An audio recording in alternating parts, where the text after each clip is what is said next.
रूस और यूक्रेन के बीच जंग को लेकर यह बहुत बड़ी खबर है। रूसी नागरिकता लेने वालों की भी सेना में भर्ती हो सकती है।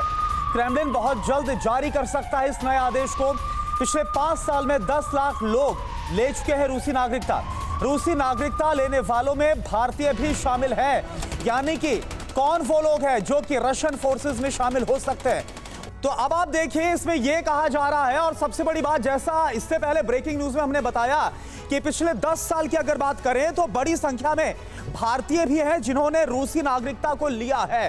तो अब सेना में भर्ती को लेकर ये जो क्रेमलिन की तरफ से, पुतिन के ऑफिस की तरफ से बड़ा ऐलान किया गया है, इसमें नियम क्या है भर्ती के, इसे समझना बहुत ज्यादा जरूरी है। सेना में भर्ती के लिए पुतिन का नया नियम, रूस की नागरिकता लेने वालों की सेना में भर्ती होगी। ये तो बड़ी बात है, ये जो सबसे अहम बात है। लेकिन और क्या इसके पीछे डिटेल्स है?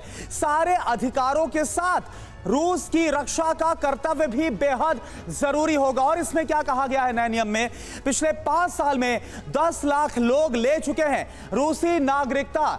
रूसी नागरिकता लेने वालों में यह गौर करने वाली बात है कि बड़ी संख्या में भारतीय भी शामिल हैं, यानी कि उनके लिए भी यह जो विस्तार करने की कोशिश की जा रही है पुतिन की तरफ से सेना में, यह खुला हुआ है ऑफर।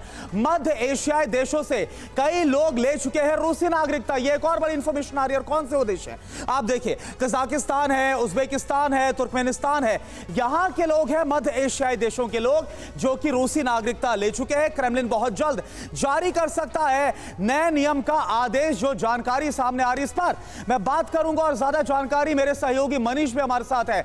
मनीष, हम देख रहे हैं किस तरह से दायरा लगातार खुलता हुआ नजर आ रहा है।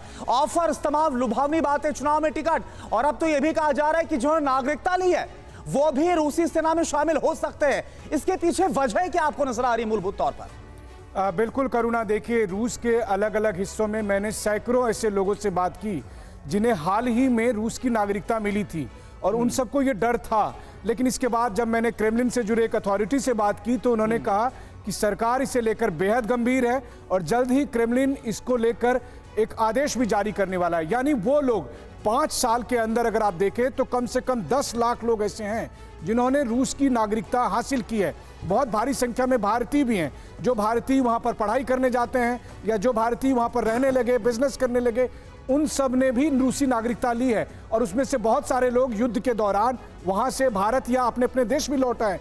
ऐसी स्थिति में जब क्रेमलिन ये फैसला ले रहा है तो इसका मतलब है कि रूस अपनी सेना का जो विस्तार करने की योजना बना रहा है उसे वो आगे करने के लिए ये एक विकल्प के तौर पर देख रहा है। बिल्कुल, ये एक विकल्प है और आगे कितना एग्जीक्यूट हो पाएगा ये देखना होगा।